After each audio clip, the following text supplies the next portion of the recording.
Sosok suami yang siksa istri di rumah direkam anak sendiri, kini pelaku ditangkap polisi. Viral di media sosial, video kekerasan dalam rumah tangga suami menyiksa istrinya dan direkam oleh anaknya sendiri. Video berdurasi 2 menit 13 detik itu memperlihatkan seorang pria memukul, menjambak, mencekik, hingga membanting seorang wanita.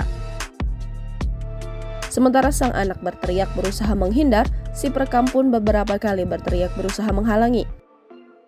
Kapolsek Cisauk AKP Syabilah mengonfirmasi kebenaran video itu. Ia mengatakan aksi kekerasan itu terjadi di sebuah rumah di bilangan Kademangan, Kecamatan Setu, Kota Tangerang Selatan. Syabilah langsung tegas mengatakan bahwa si suami bernama Tarmin yang berprofesi sebagai security kini sudah ditangkap. Sementara korban adalah istri sirinya berinisial K.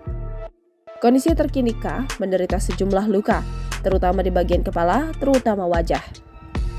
Syabilah mengatakan Tarmin dijerat pasal 351 KUH Pidana tentang penganiayaan dengan hukuman maksimal 2 tahun 8 bulan kurungan penjara.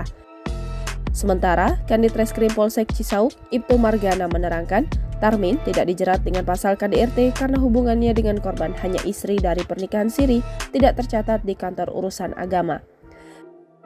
Kendati mereka terikat rumah tangga secara agama, namun tidak tercatat oleh negara, maka pasal yang dikenakan pun tidak terkait dengan keluarga.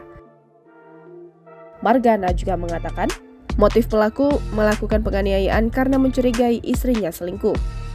Kejadian penganiayaan itu terjadi pada Jumat 11 November 2022, Tarmin ditangkap 2 hari setelahnya.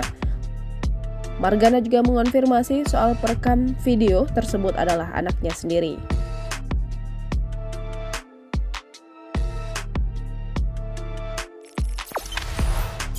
Jangan lupa subscribe, share, komen, dan like ya!